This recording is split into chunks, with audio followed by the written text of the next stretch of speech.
Lumière Kaboulo TV, Lumière Kaboulo TV, Lumière Kaboulo TV. Réflexion avec R9, Fabrice R9, Fabrice. Mobali Madeo, Balingaka, moi c'est l'olanga ninyango, nengo salanga yeleki makasi. Kaboulo TV yo, Lumière Kaboulo, réflexion. Réflexion, double CD Fantomas, Mayo. Il est là, il a toujours. Il a s'abonner, chaîne les amoko. Ça c'est dit, on a s'abonner. Bon, donc, mon yango, YouTube, tout ça, moko gaga. Réflexion, trop bandé, réflexion. Réflexion, lumière, Kamboul, Yangwana, Balai qui est ça la biso bien. Tous en ciment pour. Et ça la G. Bongo. Toujours. Réflexion, Lumière Kambolo TV.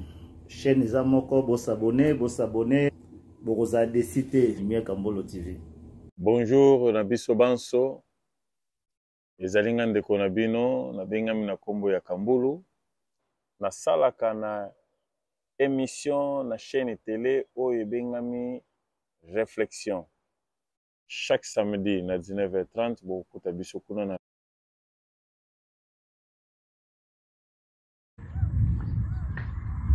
napesi mbote na bandeko nyonso oyo toza batali mpe balandi ya réflexion nga love naye lisusu na kati ya réflexion na biso ndenge ezalaka kaka comme habitude mpona korépondre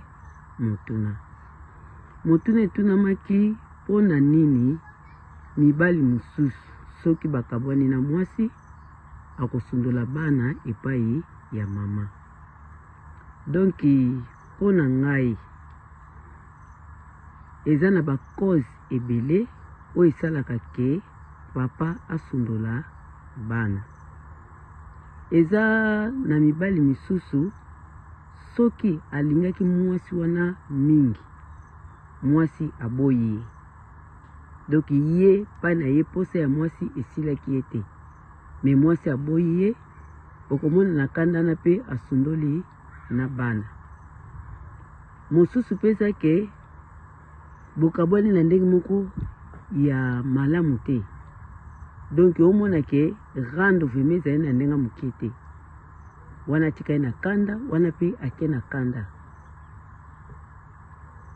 Ale ozomona kutu na posa bana pe omone sili. Parce que kanda oyo za nango ya mama na bango, o préféré osundola na bana oya yo. Mosusu pesa kake ndengi bokabwani mobali epa ya kei abali, mwasi pe epa ya tikali abali. Okomona mobali epa ya kei soki akutani na molongani ya malamu te oyo alingi bana na yo te. Soki pe oza mobali moko boye oza faible, ozo tosa mibeko ya mwasi oyo lingi, ozwi pe bana mona osundoli. Mosusu pe eza volonté ya ye moko mobali yango.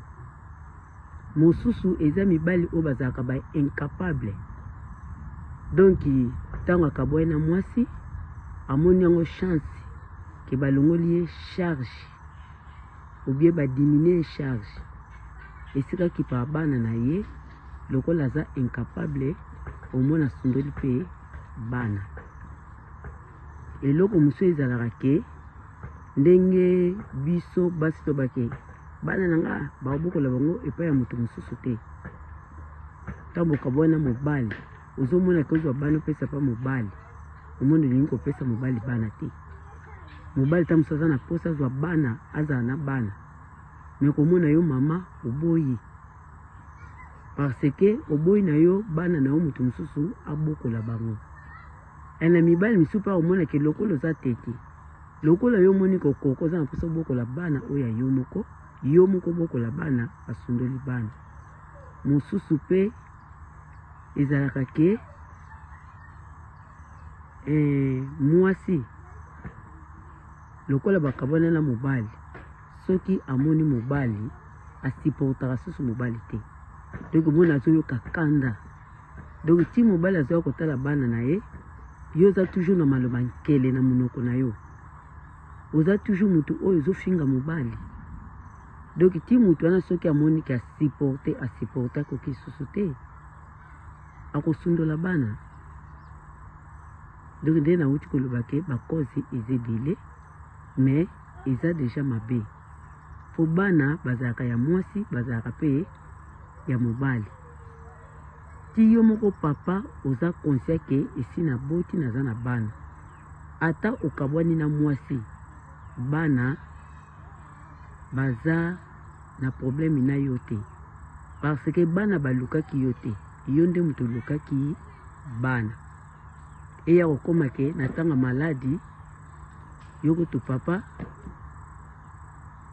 doki osungaka te na klasi minerval ya bana yo papa kuna kutu oza te ezolobela eloko te donc na ntango bana baza na problème baza na posa soutien ya papa na bango yo papa oza te eza deja falia eza mpe na mibali oyo ezalaki alingaki kaka mwasi alingi ne bana te donc ntango bakabwani mpe na mobali na pardon akabwani na mwasi omoi nazwi mpe bana asundoli tovivraka yango tobanda deya kovivre likambo oyo mpe ti lelo tozovivre yango na moi ya lelo eza na batate ebele baza bongo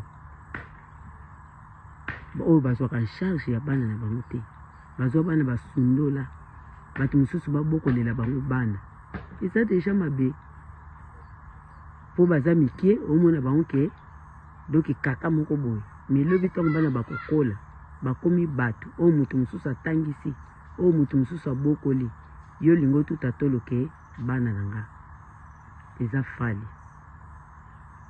soki eza na bapapa oyo baza lolenge wana botika parce que eza mabe yango nde eza réflexion na ngai tokutani mbala nsima